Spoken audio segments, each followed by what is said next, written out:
Hello, Gemini. It's umomg.tarot, and this is your Who is Secretly Thinking About Me tarot card reading.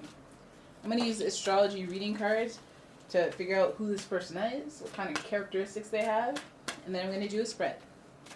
So here we go. First card, Leo. Strong, powerful. A butt that won't quit. Although I don't know if that's the best description. Leos are flashy. I see their name in lights all the time because, they like to be recognized. They like that positive reinforcement. They like their egos fluffed, which is nice. And they have that youthful innocence to them. They always like stuff that connects to their childhood. Then we have Aquarius. The energy is freedom-loving, rebellious, idealistic, and technological. So this person lets their freak flag fly. And they're technologically oriented. So they might have higher level thinking. They might be a visionary of some sort, where they see something that is about to happen and they're way ahead of it. So they're unique in that way. They're creative and they're savvy. They're aware of things that are not fully manifested yet. Then you have Cancer energy. This is water, so it's very emotional. This energy is emotional, sensitive, caring, and loving. It may concern family, a mother, or a child. So we have a double dose of that youthful, childlike energy. This could be connected to that. But we're definitely staying in areas that relate to family, home, all that stuff. So this person could be very connected to youth. They might have a child. They might want a child. They're very unique in their interests, and they do want a sense of home and a constant love that is stable and will deal with the ups and downs, the highs, the lows. You know what I'm talking about. Let's have a look at the spread and see what it is. Like, where are we thinking? Where's our head at? Why are we thinking about you, Gemini? All right, here we go. What are you secretly thinking about Gemini? Why? What are they thinking about? First card, Ace of Cups. They're wanting to start a new connection with you. They wanting to ignite this new love. Wanting to build more with you. We have the Empress. That's the card of pleasure. And then there's Judgment, and they're wanting a definitive decision. Might be giving you an ultimatum of some sort. Interesting. Queen of Swords. Ooh, a heart and heart is involved here. And then we have finally the Eight of Cups. Woo! Woo! Oh! You guys see that? Eight of Cups. Solo journey, self-discovery, self-reflection. A little bit of depression in there. Okay. Let's see here. We start off with the Ace of Cups, and of course we know that's where all spiritual connections begin. It all starts with a crush. It all starts with ooh, I feel something, right? And that's what this person is thinking about you because of that. There's some type of, I'm interested, that has started. So this could be anyone. This could be somebody you already knew, and then they turned a corner and they started looking at you a certain way, started a new wave of thinking or feeling towards you. Or this could be somebody who's net new. This is a new idea and this is a new start. So we have the Empress card where this is like, oh, let's skip number 2 and go to number 3 where you and I have connected and created an extra thing as a result of our connection.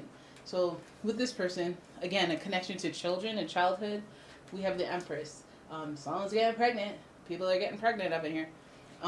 Venus is connected to this, so this is a pleasurable thing, or this is something that you've wanted and you're sitting in contentment with a new connection, and then we're happy and we're content and we've added something to the equation. I guess people are getting pregnant.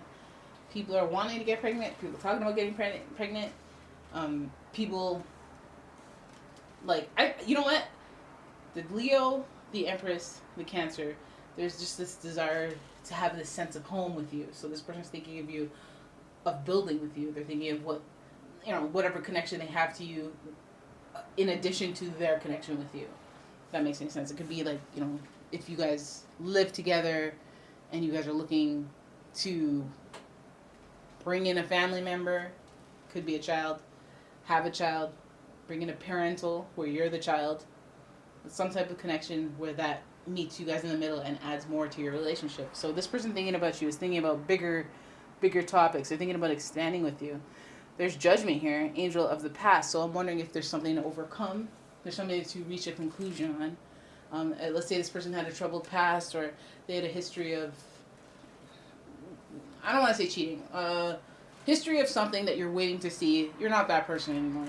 I feel like when judgment comes, or the judgment card appears, it's almost like, all right, you have the proofs. You've been on this journey, maybe a journey of forgiveness, because we have the Queen of Swords sitting right over there. So you may have had a wall up or your guard up because of this person or with this person. And I feel like it's time for judgment. Like, do you trust them or not? Are we going to keep going on the journey of, I don't know if I can trust you. I don't know if I want this. I don't know if I want to expand with you. Or are we going to do the definitive, like, I think that's like ultimatum type energy, because what they require is rather unique. We have the Queen of Swords, which means there's a heart involved in all this. I'm wondering if it's yours. Queen of Swords is usually like independent, and they don't like to mess around. They've been experienced a lot of stuff that has hardened them or made them have their guard up. So in this instance, I feel like, they want to expand with you, but there's like something there's like an issue that stops them or stops both of you because of a lack of trust or some type of history. But I feel like the Judgment card is a calling to that. Are you gonna make that an obstacle or not? Are you gonna move on? Are you gonna stay guarded? Are you gonna stay upset? Or are you gonna let it go? Like, we're doing a snapshot of where we are.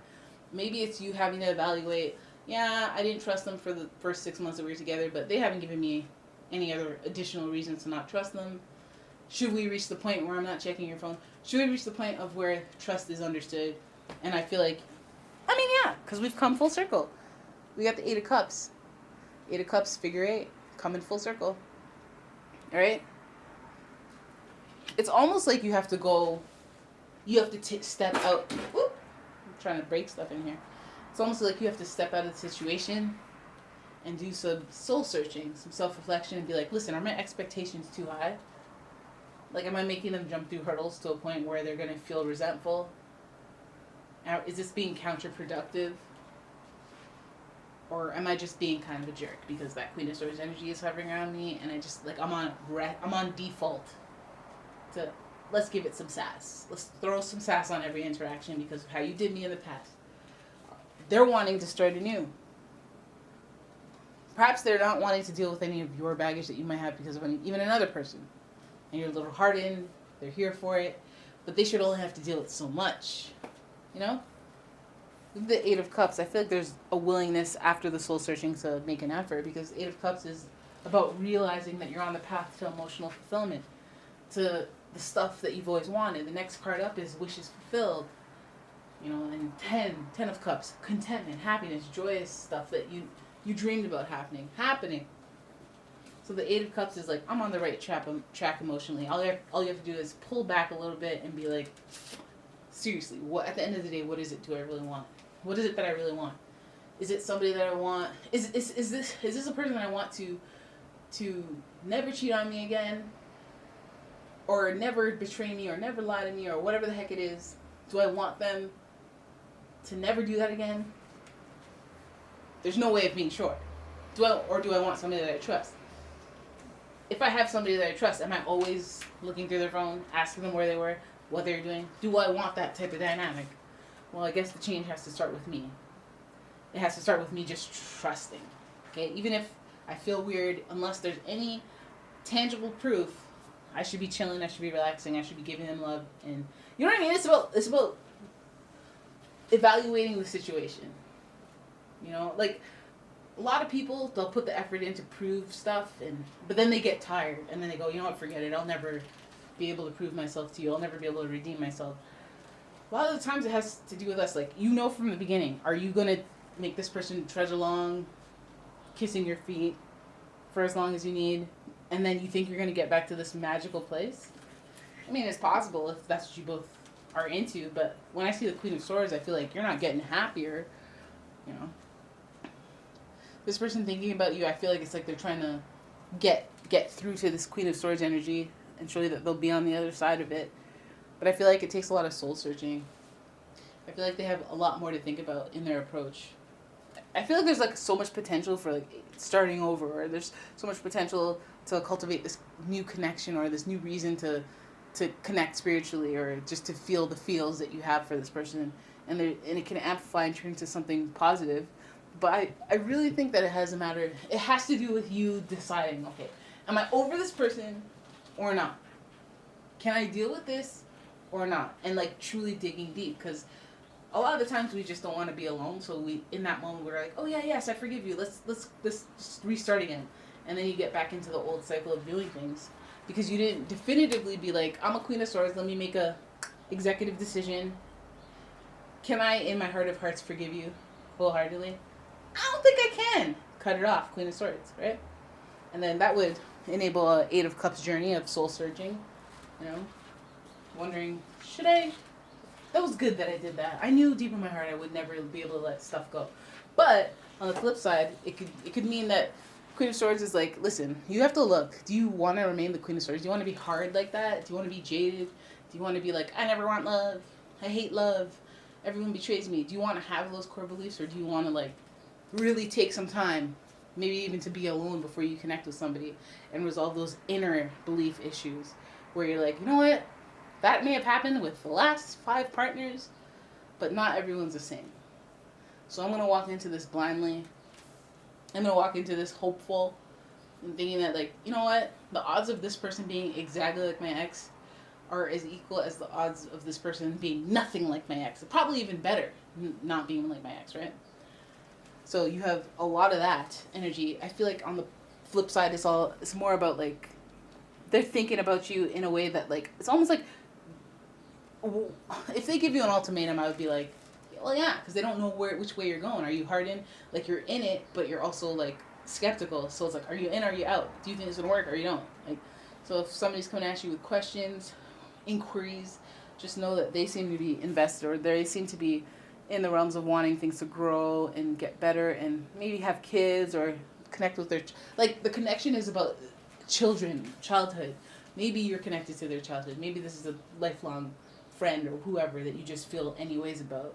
You can treat them like however, you know they'll always be there. You take them for granted. You're all the Queen of Swords, but maybe it's time to evaluate that. Maybe it's time to really dig deep. That's what I think. All right? So Gemini, that is your reading. I hope you enjoyed it. If you did, please give the video a thumbs up and subscribe to the channel. And I'll see you in the next one.